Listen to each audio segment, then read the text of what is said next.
Olá para quem nos acompanha neste mergulho profundo de hoje.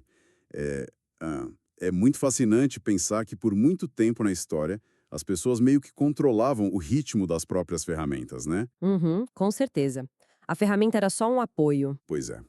E, de repente, rola uma ruptura brutal para um mundo onde as máquinas passam a ditar o ritmo da vida de todo mundo.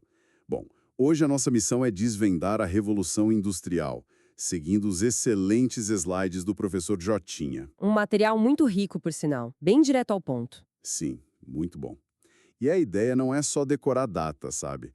É entender esse período como o verdadeiro marco zero da consolidação do capitalismo, que começou lá na Inglaterra a partir de 1760. E eu acho que a grande pergunta que o material levanta logo de cara é por que a Inglaterra, né? Tipo, não foi sorte ou um acidente geográfico. Exato, foi um cenário muito específico. De jeito nenhum foi acaso. O professor Jotinha usa uma analogia ótima de 4 engrenagens grandes operando juntas. A primeira delas é a transformação na agricultura. Ah, a famosa política dos cercamentos. Isso, que já vinha acontecendo desde o século XVI, na verdade. Mas espera aí, os cercamentos não foram basicamente a expulsão dos camponeses das terras comunais? Foram, sim. Sendo bem sincero, eu fico na dúvida de como jogar o pessoal na rua ajudou a criar um polo industrial. É que aí está o pulo do gato dessa primeira engrenagem. Ao cercar as terras para criar ovelhas, para produzir lã, a Inglaterra gerou um êxodo rural gigantesco.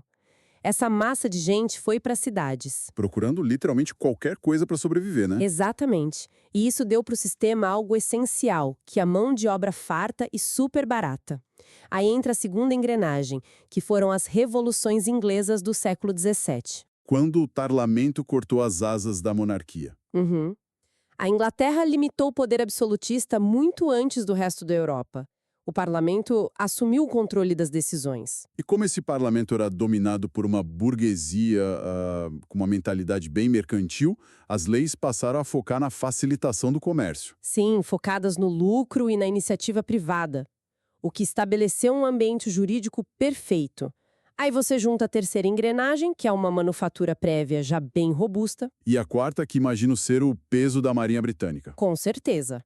O controle absoluto das rotas marítimas mundiais. Quer dizer, matéria-prima barata chegando de um lado e mercado consumidor garantido do outro. Fechou a conta. Com todas essas peças girando, a explosão industrial era inevitável. E aí a gente entra na primeira fase dessa revolução. E olha, aqui eu lembro de um ponto do slide do Jotinha que me marcou bastante. Qual deles? Aquele que mostra a máquina vencendo a força humana.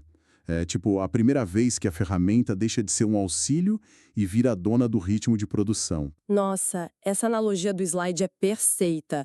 A máquina vira chefe. O humano é quem passa a ter que correr atrás do ritmo incansável do motor. O que deve ter sido enlouquecedor se a gente parar para pensar. Foi brutal. E isso muda a essência do trabalho em si. É o início da especialização e daquela divisão extrema das tarefas, sabe? O artesão não faz mais o casaco inteiro. Não mesmo. Ele perde o domínio da criação, ele passa 14 horas por dia num galpão insalubre, puxando uma única alavanca. Caramba, ele vira literalmente uma extensão biológica do equipamento. Apenas uma peça substituível. E é óbvio que tirar o pessoal do tempo da natureza e jogar nesse tempo implacável da fábrica ia gerar um choque. Uma dinâmica tão sufocante assim gera uma fratura social profunda, né? Inevitável.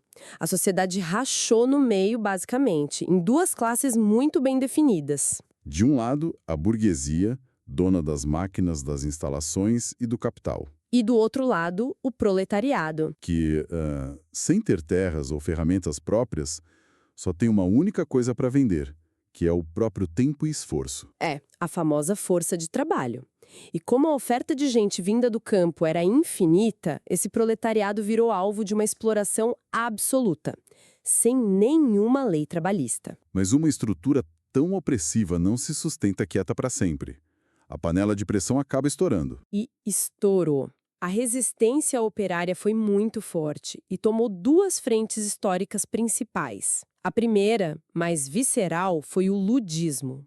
Os famosos quebradores de máquinas. Isso.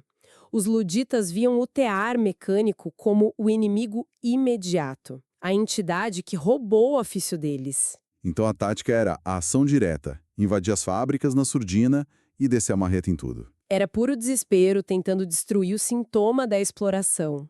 O que é super compreensível num momento de fome, mas, no fim das contas, meio ineficaz, né? Porque não dá para desinventar o motor a vapor. Certíssima observação. E foi justamente por perceber essa limitação que a resistência amadureceu e formou a segunda frente, o kartismo. Que já tinha uma pegada mais institucional. Bem mais organizada. Em vez de quebrar a máquina com uma marreta, a via kartista focou em mudar as leis do jogo através de petições. Lutando por direitos trabalhistas, limite de jornada, até sufrágio universal. Exato.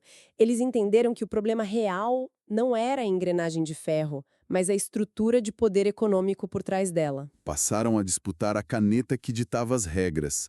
O que é muito louco é perceber que essas batalhas inaugurais moldaram toda a base dos direitos que a gente tem hoje. Sem dúvida nenhuma. E, sabe, para fechar nosso assunto, isso deixa uma reflexão bem provocativa para a gente hoje em dia. Opa, manda. Diante do avanço absurdo da inteligência artificial assumindo processos lógicos, criativos e ditando novos ritmos de produtividade, será que a gente não está vivendo um novo ciclo daquela mesma fratura de 1760? Nossa, É, tipo, o maquinário ditando as regras de novo e o trabalhador tendo que lutar por autonomia. olha, o cenário muda do tijolo de barro para a nuvem de dados, mas a essência do conflito parece a mesma. Excelente ponto. Fica essa reflexão incrível para quem está nos ouvindo hoje. Muito obrigado pela companhia nesta nossa investigação de hoje. Um grande abraço e até o próximo mergulho.